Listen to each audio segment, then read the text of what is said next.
What's happening, my beautiful people? My name is Mike LaBelle, and welcome back to the channel. If you're brand new, it is free to subscribe. I'm happy to have you.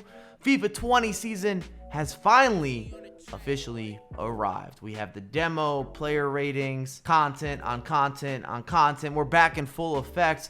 If you appreciate what's happening, when it's happening, how it's happening, make sure to drop a thumbs up. And we're gonna go through the top 100, my perspective, what really stands out for me from the good, the bad, and the ugly. And then I want to talk about 5 players that I'm surprised to not see in the top 100. Many of you got involved, not necessarily in a poll, but in a suggestion, in a discussion, a little bit of some back and forth on Twitter. So we're gonna bring that up, revive it, talk about it, and let me know in the comments down below which players really stand out from the top 100 and which players are you disappointed with, maybe a bit lackluster. If you can give me a top 5 of each, that would be, as Zwayback would say, fantastic. Let's talk about it. We're starting with the top 10. I'm not going to hold you. Ter Stegen makes sense. Can he be the next Neuer in FIFA? Only time will tell. Many of you a bit shocked by Modric still being in the top 10 because Real Madrid weren't necessarily that impressive. Mo Salah and Virgil van Dijk. People wanted to know, where's his final rating going to end up? Is he going to be the highest rated defender? And because EA is not releasing prime icons at the very beginning of this year's FIFA installment, got to think, I don't know if it gets much better. Black, 91 overall. Goalkeepers, it's still about how it feels in game. Keep that on repeat. I believe it when I see it. I'm not saying that he's not going to be amazing, but I think it's fair that I could be a skeptic. I didn't think his foot item last year was one of the best goalkeepers in the game. I didn't have him in the top 5. KDB, Hazard, Neymar. We knew it was going to look like this. The majority of the top 10 we could probably have predicted together. And then, of course, the final 2. Who's going to be higher rated? We all know at this point. Cristiano Ronaldo versus Messi. I'm sure that Cristiano Ronaldo, at least in FIFA, will still be a bigger asset just because of the physicality and the size. I am a little bit surprised to see 78 physical. We know both of these guys are going to be in rotation. Cristiano probably more so than Messi, unless the gameplay just caters tremendously to what Messi's able to do. Going forward, I don't know that I'm going to look at every single foot item that's been released. We still have 90 of these, but I'm going to talk about a couple that definitely stand out as we go through each section. On the same page? Cool. Griezmann.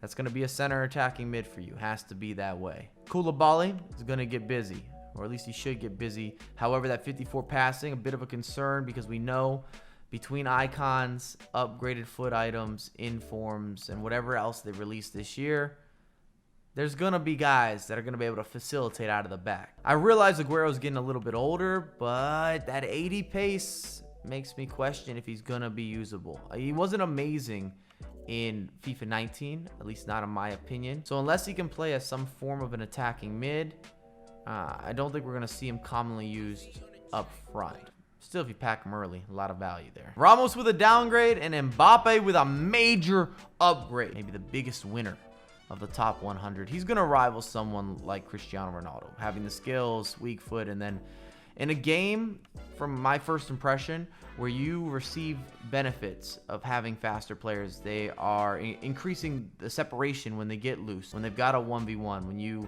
unleash a through ball. Someone like Mbappe is rapid, and then has all the other skills and intangibles that are necessary to not only get through, but also finish, also put on a show. If you need the hold-up play, not a problem. Pull it back, skill move sessions on deck, you name it. It hurts my heart, but Toni Kroos is back to walking pace. How do you go from last year, where I think he was up to maybe a 67 for pace? I don't have the item pulled up in front of me. Not that that made him special, but he was a little more usable. And now he's at 45 for his walking speed. Mane looks good. You know my stance on goalkeepers. I gotta feel it in game. I need to see what kind of consistency we're getting. Can I count on you? Are you reliable? Many people on Twitter were saying Aubameyang should have potentially even been higher rated, or maybe his stats allocated a little bit different. De Gea is still 89. Sterling, of course, with a significant upgrade. deserved. 2 Barcelona players that you are not going to have in your starting 11. 73 pace. Where do you play Suarez? Going to become a center mid for you? Or a very specialty-based center attacking mid? We'll see exactly how much pace matters, but I'm telling you, when you get in behind, you want someone who's moving. Sergio Busquets, not a shocker. Hando! Courtois! A couple goalkeepers on screen. Dybala looking relatively similar. Of course, Godin into the Serie A. This year, there's a lot more hype around the Serie A for me personally. I'm tuning in. In a title where we're seeing many reductions, that Royce item definitely stands out. Still has the skills, the weak foot, and didn't really lose the pace or the shooting or the passing or the dribbling. All these key stats for attacking players, whether you're playing on the wing, playing in the middle of the pitch, you want to be able to have enough balance to keep your opposition guessing and be dynamic, be creative. If you're making a Bundesliga squad early, you got the opportunity to link them in. First impression, not bad. Cavani, similar to previous years. Pogba, still with the skill moves. Gonna be someone you want to have in your starting lineup. If you can get Pogba, it's got to be said, for at least the first couple months of the game, he's gonna be arguably one of the best center mids or attacking mids or holding mids, wherever you play him on the pitch. The quick fire continues. Lacazette, are you happy with an 86? What are you guys saying? Di Maria, still with no weak foot. It's going to bother you. Sane, if he had a little bit of a better weak foot, would give you more of a complete player, but he's still going to be rapid. For me personally, this whole slide is a bit of a skip in terms of what you're going to get solely in FIFA. Mertens, that man is aging well. Still got the pace, the dribbling, the shooting, the passing, you name it. A little bit bigger as well than Insigne, so potentially a better option there. Definitely would fit better for me, and if you needed those Belgium links, he's there. Not really a surprise. Thiago Silva, Casemiro. You see it, I see it. Bernardo Silva. I want to see if he's able to wiggle and work on the virtual pitch and replicate his form from the actual pitch. Son looks disgusting. Out of the top 100, maybe stands out in the top 5 for me. Are you kidding me? We know that item is going to get busy. How can he not? As we have this slide up, I'm going to say this.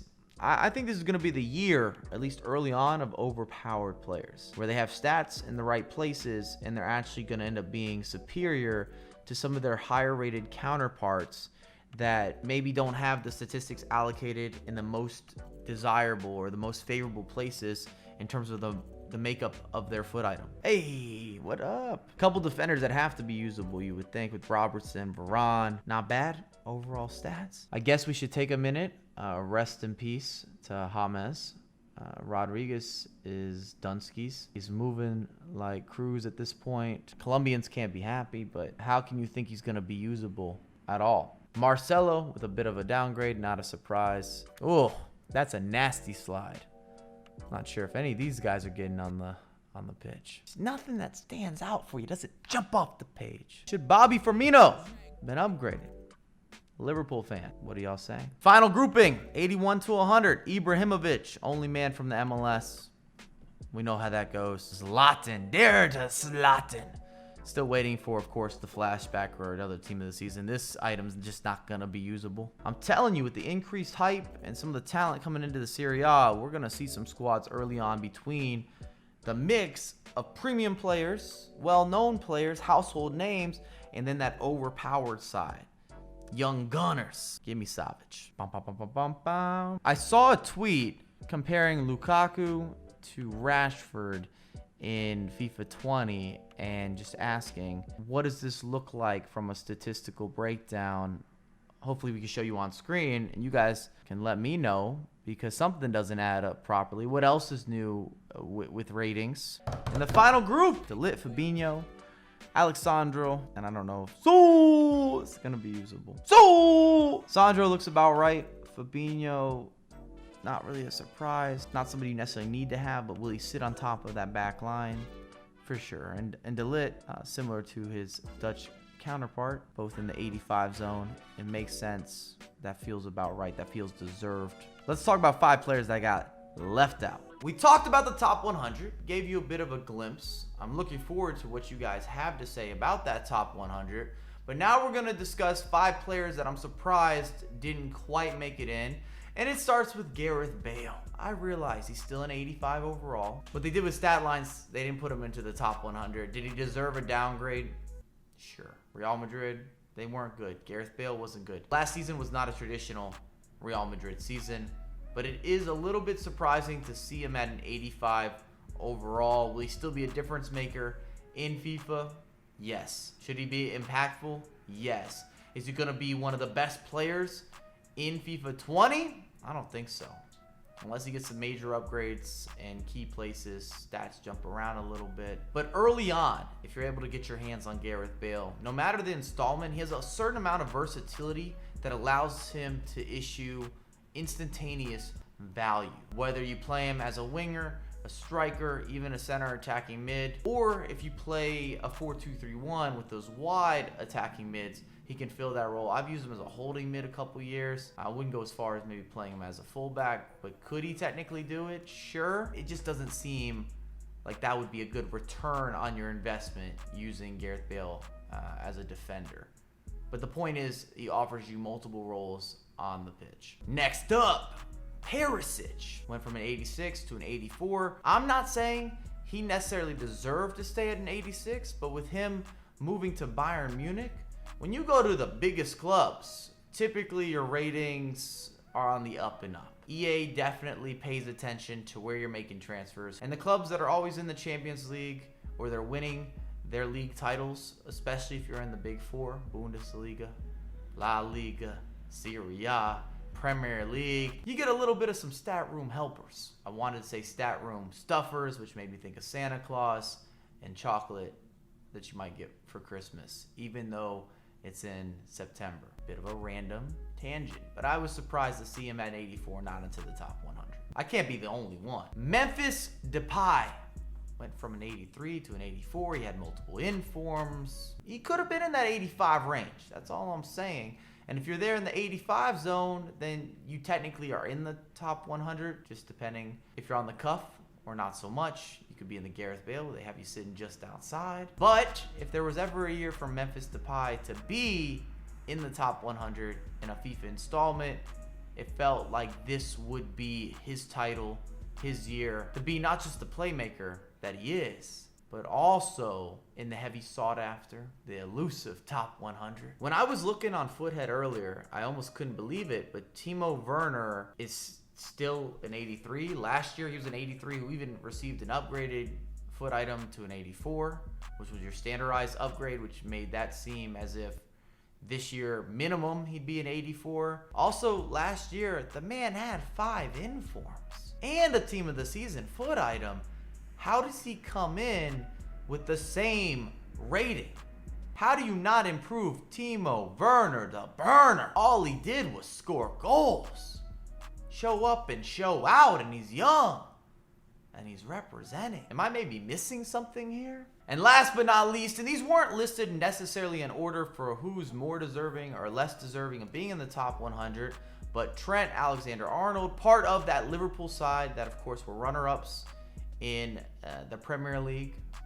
No shame being second to Manchester City, and both of them basically dominated the league, and then winning the Champions League. So he does receive a significant upgrade. But if Robertson's at an 85, then I feel you could also make a similar argument for Trent Alexander-Arnold being around the same rating as Robertson. Liverpool fans, what are you saying? Am I right? Am I wrong?